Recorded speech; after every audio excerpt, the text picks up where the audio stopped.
स्वराज्याची ओळख 350 वर्षापूर्वी अवघ्या जगाला झाली। ती म्हणजे सह्याद्रीच्या दऱ्याखोऱ्यांनी, उंच उंच सुळख्यांनी, कडेकपाऱ्यांनी आणि अभेद व बेलाद अशा गडकोटांनी, निष्ठावंत मावळ्यांची तसेच आदर्शवान स्वराज्याची व अर्थातच आपल्या सर्वांच्या हृदयामध्ये असलेले श्री श्री श्री छत्रपती शिवाजी महाराजांची।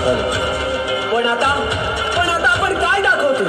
हसलेले बुरुज, पडलेली तटबंदी, अकराळ विक्राळ अशी वाढलेली झाडी झुडपे, कचऱ्याचा ढीग आणि त्याहून पलीकडे आजची तरुण पिढी प्रेम करायला आणि दारू प्यायला महाराजांनी बांधलेल्या किल्ल्यांमध्ये जातात। खरंच एक शोकांतिका म्हणायला लागेल। चला उठा, आता वेळ आली आहे काहीतरी करून दाखवायची, पुन्हा या जगाला नव्याने स्वराज्य दाखवण्याची।